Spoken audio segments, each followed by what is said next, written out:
جب بھی میرا بندہ مجھ سے مانگے گا، جس وقت بھی مانگے گا، صبح کو مانگے، دوپہر کو مانگے، شام کو مانگے، دن کو مانگے، رات کو مانگے، تہجد کے وقت میں مانگے، کسی وقت بھی مجھ سے مانگے گا، جہاں پر بھی بیٹھ کر مانگے گا، نماز کے بعد مانگے، بیت اللہ کا غلاف پکڑ کر مانگے، طواف کرتے ہوئے مانگے، حج ادا کرتے ہوئے مانگے، عمرہ ادا کرتے ہوئے مانگے، پیغمبر صلی اللہ علیہ وسلم کے روضہ اقدس پر حاضری دیتے ہوئے مانگے، درود پڑھتے ہوئے مانگے، کس وقت، کسی وقت بھی مانگے، جہاں پر بھی مانگے، جس وقت بھی مانگے۔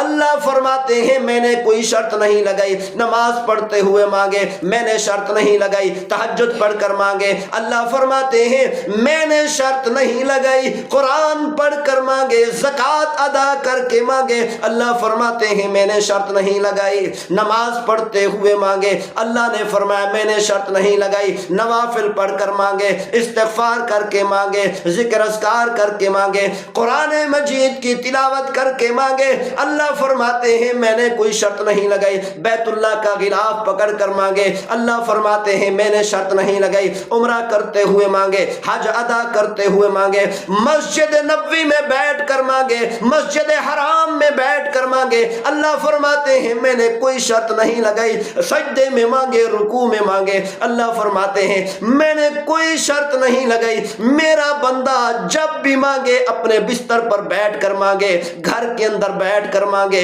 جس جگہ پر بیٹھ کر مانگے، دنیا کے کسی کونے پر بیٹھ کر مانگے، کسی وقت میں بیٹھ کر مانگے اللہ فرماتے ہیں میں پروردگار وعدہ کرتا ہوں اس کی دعا کو ضرور قبول کروں گا۔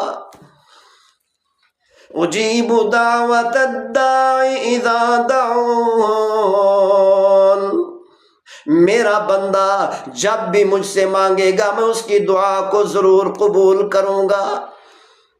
اللہ تعالیٰ نے نماز کے بارے میں وعدہ نہیں فرمایا میں ضرور قبول کروں گا، تہجد کے بارے میں نہیں فرمایا میں ضرور قبول کروں گا، اور کسی عبادت کے بارے میں نہیں فرمایا میں ضرور قبول کروں گا، لیکن دعا کے بارے میں بغیر کسی شرط کے فرما دیا دعا مانگنے والا نمازی ہو، دعا مانگنے والا تہجد گزار ہو، دعا مانگنے والا قرآن کا قاری ہو، دعا مانگنے والا قرآن مجید کی تلاوت کر رہا ہو، دعا مانگنے والا ذکر کر رہا ہو، دعا مانگنے والا استغفار کر رہا ہو، دعا مانگنے والا حج ادا کر رہا ہو، دعا مانگنے والا عمرہ ادا کر رہا ہو، دعا مانگنے والا عرفات کے میدان میں کھڑا ہو، دعا مانگنے والا بیت اللہ کا غلاف پکڑ کر کھڑا ہو، دعا مانگنے والا گنہگار ہو اور نافرمان ہو، اللہ فرماتے ہیں اگر میرا بندہ 100 سال تک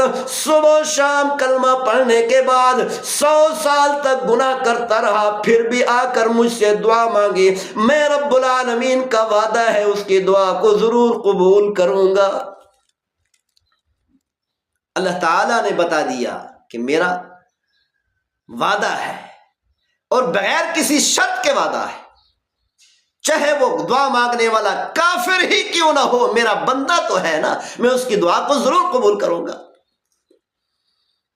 مسلمان ہونے کی بھی اللہ نے شرط نہیں لگائی، فرمایا وَإِذَا سَأَلَكَ عِبَادِي، یہ نہیں فرمایا اِذَا سَأَلَكَ الْمُؤْمِنُونَ الْمُسْلِمُونَ الْمُصَلُّونَ الْمُقْتَدُونَ الْمُؤْتَمُّونَ الساجدون الراکعون الخاضعون الخاشعون، اللہ نے کسی قسم کی کوئی شرط نہیں لگائی، بغیر کسی شرط کے، حتیٰ کہ ایمان کی بھی شرط نہیں لگائی، بلکہ فرمایا عبادی، جب بھی میرا بندہ مجھ سے مانگے گا میں پروردگار کا وعدہ ہے میں اس کے شہرت کے زیادہ قریب ہوں گا اور اس کی دعا کو ضرور قبول کروں گا۔ اسی لیے اپنے مقدر کو بدلنا ہے، صرف ایک ہی طریقہ ہے مقدر کو بدلنے کا، وہ کیا طریقہ؟ کہ دعا مانگے۔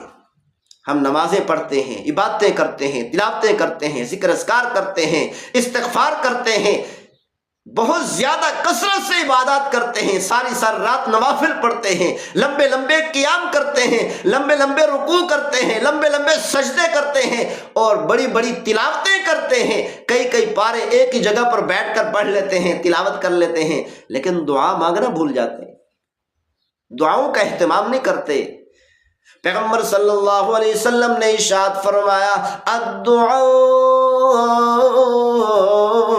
مخ العبادہ، دعا عبادت کا مغز ہے۔ جس طرح انسان بغیر مغز کے، بغیر دماغ کے کسی کام کا نہیں، ہر کوئی اس کو مجنون کہیں گے، پاگل کہیں گے۔ اگر کسی مسلمان نے کوئی عبادت کی ہے، نماز پڑھی ہے، تہجد پڑھی ہے، تلاوت کی ہے، کسی قسم کی بھی عبادت کی ہے، اس عبادت کرنے کے بعد دعا نہیں مانگی، اس عبادت کا ثواب تو مل جائے گا، اجر تو مل جائے گا، لیکن اس عبادت کا فائدہ اور نفع اتنا نہیں ہوگا جتنا دعا مانگنے کے بعد ہونا چاہیے۔ کیونکہ پیغمبر صلی اللہ علیہ وسلم نے ارشاد فرمایا الدعاء مخ العبادہ، دعا عبادت کا مغز ہے۔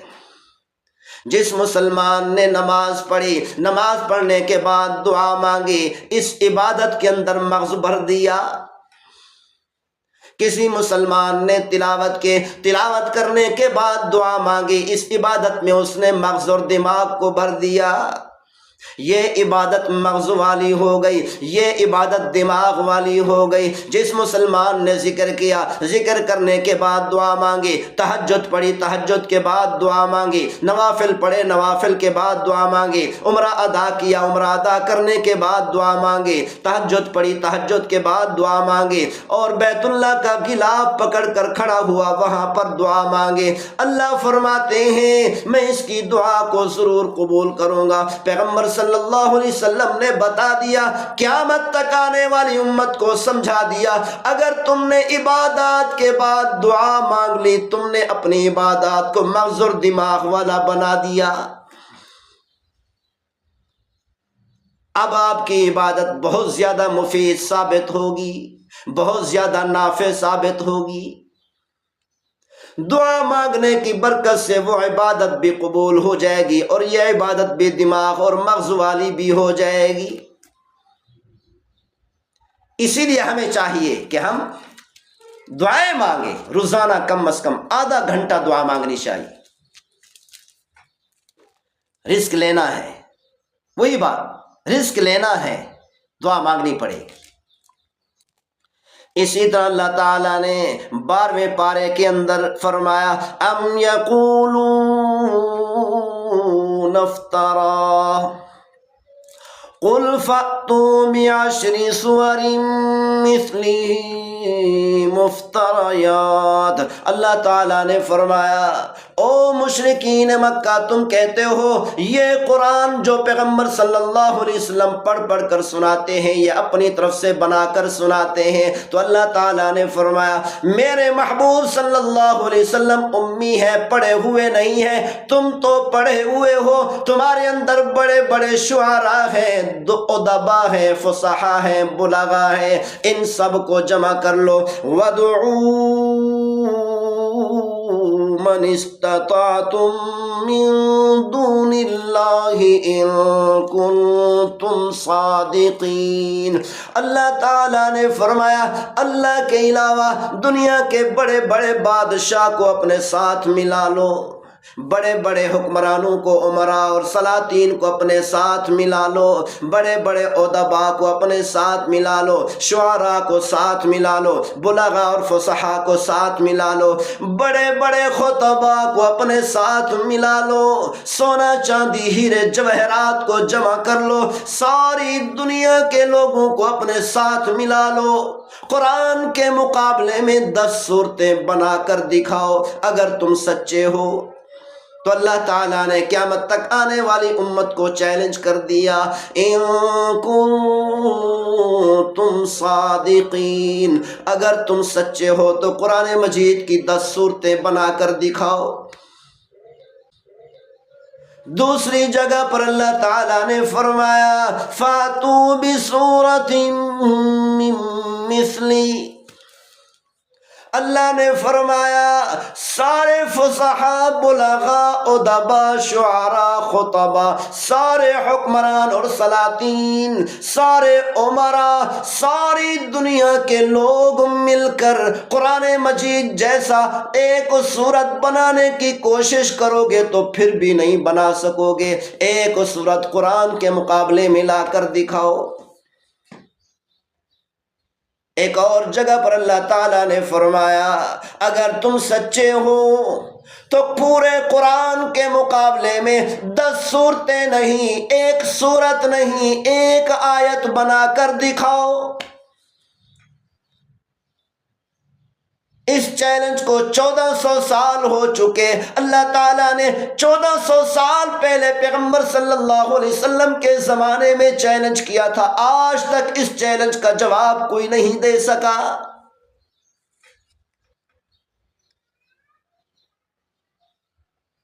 بڑے بڑے فصحاء نے، بلغاء نے، ادباء نے، خطباء نے، بڑے بڑے حکمرانوں نے اور سلاطین نے محنتیں کی، کوشش کی، قرآن کے مقابلے میں ایک آیت لانے کی، ایک آیت بھی نہ لا سکے۔ پیغمبر صلی اللہ علیہ وسلم کے زمانے میں ایک صحابی رضی اللہ تعالی عنہ نے سورۃ الکوثر لکھی۔ پیغمبر صلی اللہ علیہ وسلم کے زمانے میں بڑے بڑے شعراء آپس میں مقابلے کیا کرتے تھے، بڑے بڑے ادباء آپس میں مقابلے کیا کرتے تھے۔ جو ادیب، جو شاعر یہ سمجھتا میرا لکھا ہوا قصیدہ، میری لکھی ہوئی نعت، میری لکھی ہوئی نظم سب سے عمدہ ہے، سب سے زیادہ فصاحت اور بلاغت والی ہے، تو وہ بیت اللہ کے اندر جا کر لٹکا دیتا۔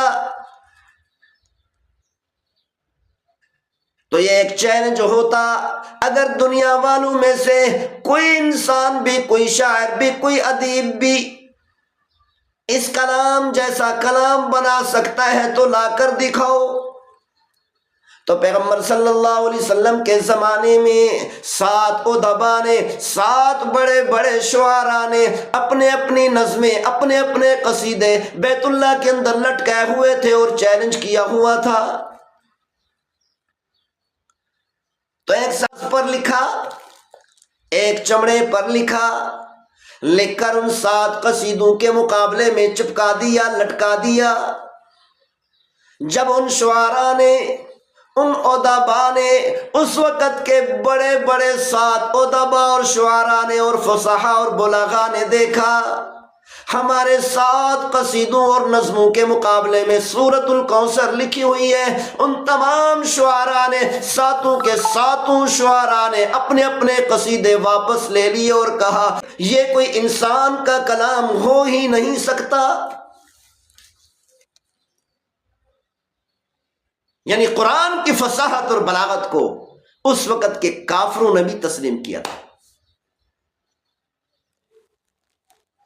تو اسی لیے فرمایا قرآن مجید فرقان حمید بطور معجزے کے اللہ تعالیٰ نے اپنے محبوب کو اور قیامت تک آنے والی امت کو دیا ہے۔ ہمیں چاہیے کہ اس قرآن مجید کی زیادہ سے زیادہ تلاوت کریں، اس کو سمجھیں، اس کو پڑھیں۔ یہ قرآن مجید اللہ نے بھیجا ہے، اللہ ہم سے کیا چاہتا ہے سمجھنا چاہیے۔ اسی طرح اللہ تعالیٰ نے سورۃ ہود کے اندر ایک اور واقعہ بھی بیان فرمایا،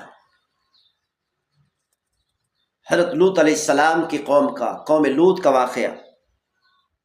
بڑا عجیب واقعہ اللہ تعالیٰ نے بیان فرمایا ہے، بڑی عجیب منظر کشی کی ہے۔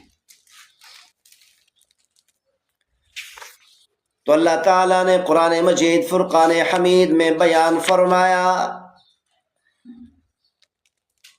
وَلَمَّا جَاءَتْ رُسُلُنَا لُوطًا سِيءَ بِهِمْ وَضَاقَ بِهِمْ ذَرْعًا۔ جب حضرت لوط علیہ السلام کے پاس اللہ کے فرشتے انسانی شکل میں آئے، قوم لوط میں سے لوگ مرد کے ساتھ بدفعلی کیا کرتا تھا، یہ ایسا گناہ تھا۔ حضرت لوط علیہ السلام نے فرمایا اللہ نے بھی بتا دیا قوم لوط سے پہلے یہ بدفعلی کسی نے نہیں کی۔ جس طرح یہ بدفعلی بہت بڑی ہے، اس کی سزا بھی اللہ تعالیٰ نے بہت بڑی دی۔ جب حضرت لوط علیہ السلام نے انسانی شکل میں دیکھا، چند لوگوں کو، چند نوجوانوں کو دیکھا، بڑے خوبصورت ہیں تو ڈر گئے، خوف زدہ ہو گئے کہ میری قوم کے لوگ، قوم لوط ان کے پیچھے پڑ جائے گی، ان کے ساتھ بدفعلی کرنے کی کوشش کریں گے، ان کو ستانے کی کوشش کریں گے، ان کے ساتھ گناہ کرنے کی کوشش کریں گے۔ وَضَاقَ بِهِمْ ذَرْعًا، حضرت لوط علیہ السلام کا دل تنگ ہو گیا۔ وَقَالَ هَذَا يَوْمٌ عَصِيبٌ، حضرت لوط علیہ السلام نے کہا آج کا دن بڑا مشکل اور سخت دن ہے میرے لیے۔ وَجَاءَهُ قَوْمُهُ يُهْرَعُونَ إِلَيْهِ، جب قوم لوط نے ان خوبصورت نوجوانوں کو دیکھا تو ان کے پیچھے دوڑ لگا دی، تو حضرت لوط علیہ السلام رونے لگے۔ حضرت لوط علیہ السلام کو معلوم نہیں تھا کہ یہ اللہ کے فرشتے ہیں، کیونکہ انسانی شکل میں تھے، ابھی تک ان لوگوں کے ساتھ گفتگو بھی نہیں ہوئی تھی، بات چیت بھی نہیں ہوئی تھی۔ قوم لوط ان نوجوانوں کے پیچھے پڑ گئے۔ قال یا قوم هؤلاء بناتی ہن اطہر لکم، حضرت لوط علیہ السلام نے چیخ کر فرمایا، رو کر فرمایا، اے میری قوم، یہ میری بیٹیاں ہیں، ان کے ساتھ نکاح کر لو، ان کو اپنے پاس لے جاؤ، یہ تمہارے لیے زیادہ پاکیزہ کام ہے۔ نکاح کرنا، شادی کرنا بڑا پاکیزہ کام ہے، نکاح کر کے اپنے پاس لے جاؤ۔ فاتقوا اللہ، اللہ سے ڈرو، اللہ کا خوف اپنے دلوں میں پیدا کرو، اللہ کی پکڑ سے ڈرو، اللہ کے عذاب سے ڈرو۔ وَلَا تُخْزُونِ فِي ضَيْفِي، تم مجھے میرے مہمانوں کے سامنے رسوا نہ کرو، میرے مہمانوں کے سامنے مجھے شرمندہ نہ کرو، میرے مہمانوں کے سامنے مجھے پریشان نہ کرو۔ لیکن قوم لوط نے کہا اے لوط، ہمیں تیری بیٹیوں میں کوئی رغبت نہیں، کوئی شوق نہیں، ہمیں تو یہ مرد چاہیے، تمہیں معلوم ہے ہم تو مردوں کے ساتھ بدفعلی کیا کرتے ہیں، اپنی خواہش پوری کیا کرتے ہیں۔ حضرت لوط علیہ السلام نے بڑا سمجھایا، سمجھانے کے ساتھ ساتھ اپنی بیٹیاں بھی پیش کر دیں۔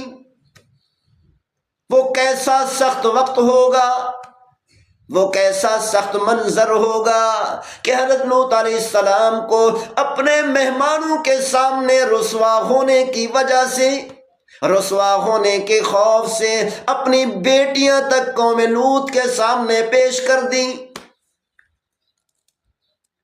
الیس منکم رجل رشید، حضرت لوط علیہ السلام نے بار بار سمجھایا، ان کو سمجھ نہیں آئی، اللہ کا خوف دلایا پھر بھی سمجھ نہیں آئی، اللہ تعالیٰ کا ڈر ان کے دلوں میں پیدا کرنے کی کوشش کی پھر بھی سمجھ نہیں آئی، حتیٰ کہ حضرت لوط علیہ السلام نے اپنی بیٹیاں تک پیش کر دیں پھر بھی سمجھ نہیں آئی، تو آخر میں فرمانے لگے کیا تمہارے اندر کوئی رہ راست پر چلنے والا انسان نہیں؟ کیا تمہارے اندر عقل سلیم رکھنے والا کوئی انسان نہیں؟ وَإِنَّكَ لَتَعْلَمُ مَا نُرِيدُ قَالُوا لَقَدْ عَلِمْتَ مَا لَنَا فِي بَنَاتِكَ مِنْ حَقٍّ، ساری قوم کہنے لگی اے لوط تجھے معلوم ہے، تو جانتا ہے کہ تیری بیٹیوں میں ہمیں کوئی رغبت نہیں، کوئی دلی خواہش نہیں۔ وَإِنَّكَ لَتَعْلَمُ مَا نُرِيدُ، جو ہم چاہتے ہیں اے لوط تو جانتا ہے، تجھے معلوم ہے، تجھے بار بار ہمیں پریشان کرنے کی ضرورت نہیں۔ بار بار نصیحتیں کرنے کی ضرورت نہیں، بار بار بیان اور تقریر کرنے کی ضرورت نہیں، بار بار واعظ و نصیحت کرنے کی ضرورت نہیں، بار بار اپنی بیٹیوں تک کی پیشکش کرنے کی ضرورت نہیں۔ آج انسان اپنے دل پر ہاتھ رکھ کے سوچ لے کہ وہ کتنا کڑا اور سخت وقت ہوگا کہ لوط علیہ السلام کو اپنی بیٹیاں تک پیش کرنے کی ضرورت پڑ گئی۔ کتنا کڑا وقت ہوگا، کتنی تکلیف دہ وقت ہوگا۔ لوط علیہ السلام کو کتنی تکلیف پہنچی ہوگی، کتنی دل کے اندر روئے ہوں گے کہ جب اپنی بیٹیاں ان کے سامنے پیش کی، بیٹیوں کی پیشکش کی۔ اللہ اکبر، انسان مر تو جاتا ہے لیکن بیٹیاں پیش نہیں کر سکتا۔ لگتا ہے کہ اس وقت بڑا عجیب منظر ہوگا، بڑا کڑا اور سخت وقت ہوگا حضرت لوط علیہ السلام پر کہ انہوں نے بیٹیاں پیش کر دی اور فرمایا نکاح کر کے لے جاؤ، شادی کر کے لے جاؤ۔ یہ پاکیزہ کام ہے، یہ طہارت والا کام ہے، لیکن قوم نے بات نہیں مانی۔ حضرت لوط علیہ السلام نے بار بار سمجھایا، بار بار سمجھانے کے بعد جب دیکھا میری قوم ماننے کو تیار نہیں، تو آخر میں پکار اٹھے، لو ان لی بکم قوتا او آوی الی رکن شدید، اے کاش میرے پاس طاقت ہوتی، میرے پاس قوت ہوتی، میرے پاس افراد ہوتے، میرے پاس فوج ہوتی، میں ایک حاکم ہوتا، حکمران ہوتا، بڑا سردار ہوتا۔ اے کاش میرے پاس اتنی طاقت ہوتی تو میں تمہیں روک لیتا، اپنے مہمانوں کے سامنے اس طرح رسوا نہ ہوتا۔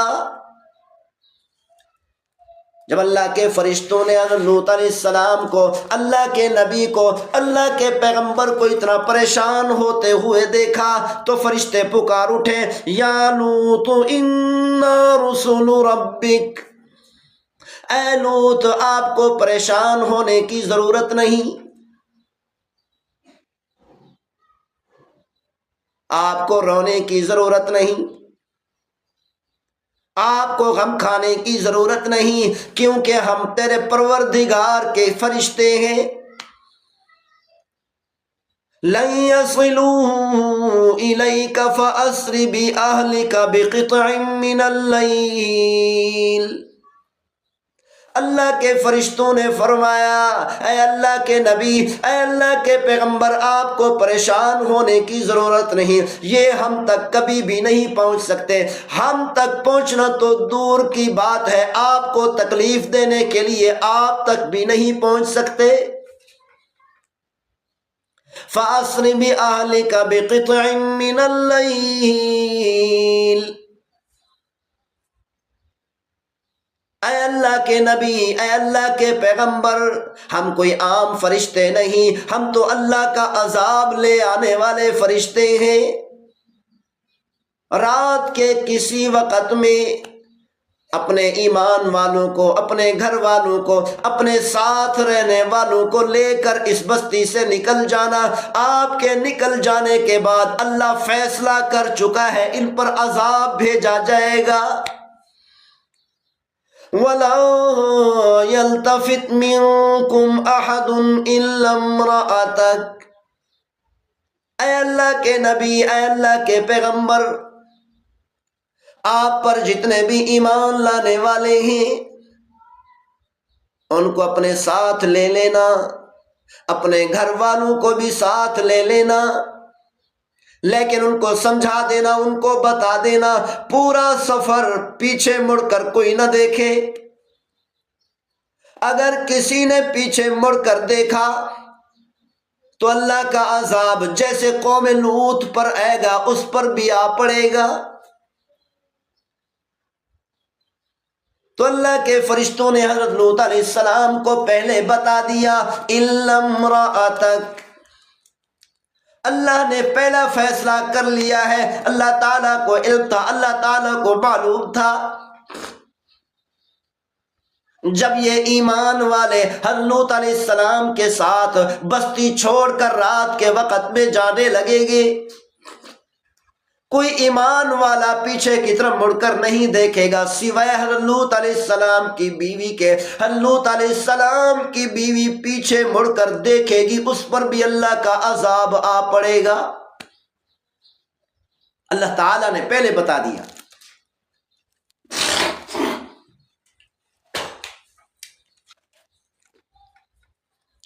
اللہ تعالیٰ نے پہلے سمجھا دیا۔ اللہ نے فرمایا میں عالم الغیب ہوں، علیم بذات الصدور ہوں، میں تمام کے دلوں کے بھیدوں کو جانتا ہوں۔ اللہ فرماتے ہیں میرے علم کے مطابق یہی ہے کہ آپ کی بیوی ضرور مڑ کر دیکھے گی، میرے حکم کی خلاف ورزی کرے گی، جیسے ہی میرے حکم کی خلاف ورزی کرے گی میرے عذاب کا کوڑا اس کے سر پر آ پڑے گا۔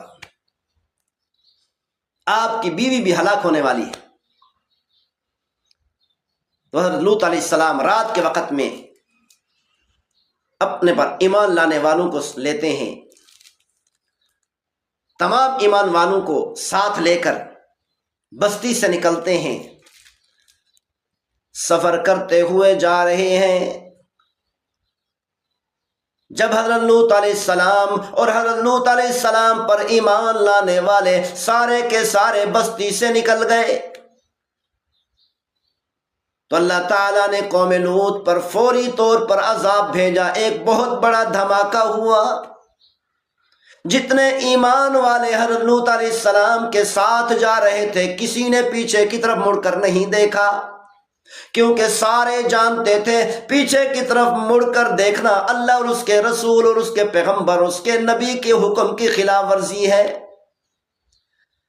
لیکن حضرت لوط علیہ السلام کی بیوی نے پیچھے مڑ کر دیکھا تو اللہ تعالیٰ کے عذاب کا کوڑا حضرت لوط علیہ السلام کی بیوی کے سر پر بھی آ پڑا۔ حضرت لوط علیہ السلام کی بیوی بھی وہیں پر ڈھیر ہو گئی، ہلاک ہو گئی۔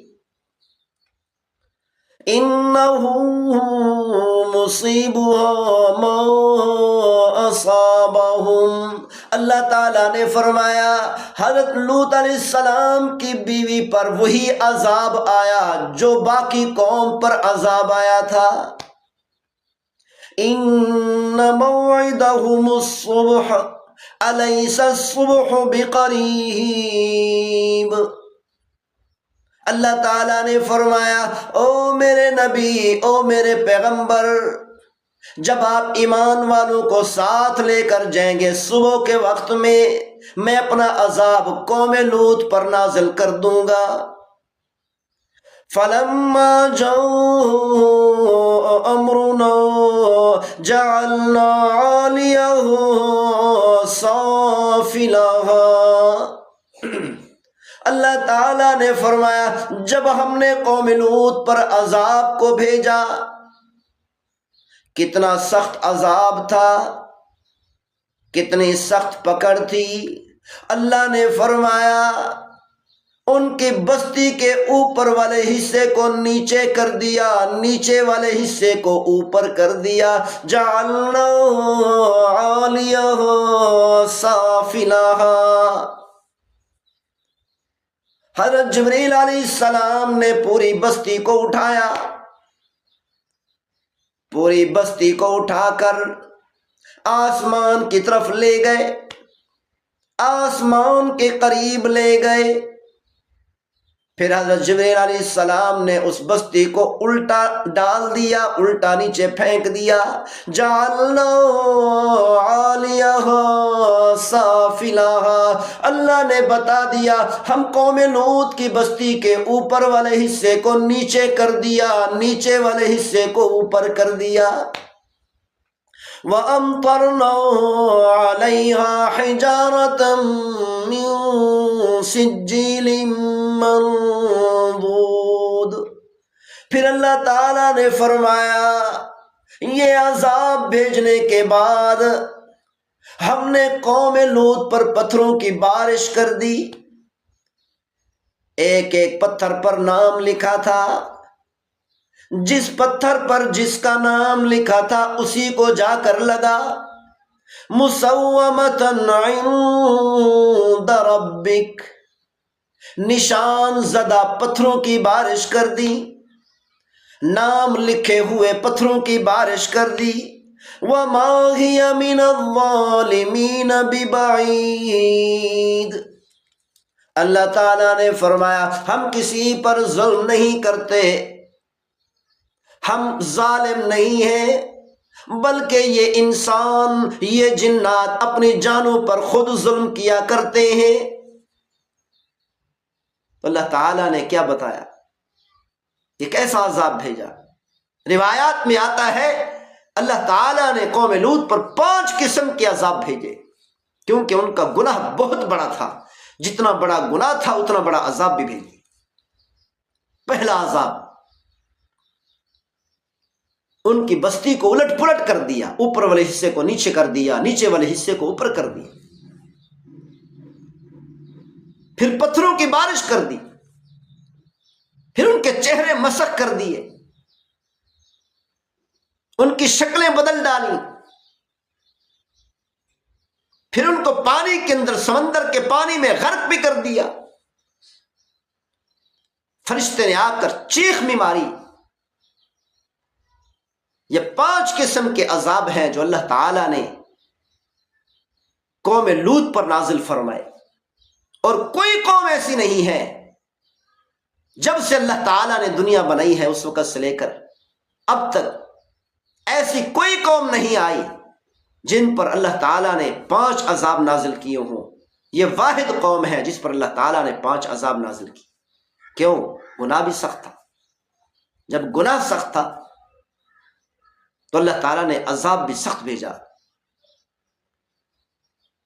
جو زنا کرتا ہے اس کے بارے میں حکم ہے شادی شدہ نہیں ہے تو کوڑے مارو، اگر شادی شدہ ہے تو پتھر مار مار کے ہلاک کر دو، لیکن اگر کوئی مرد مرد کے ساتھ بدفعلی کرتا ہے یہ گناہ بڑا سخت ہے، تو اسی لیے فرمایا کہ اس کی سزا بھی سخت ہوگی۔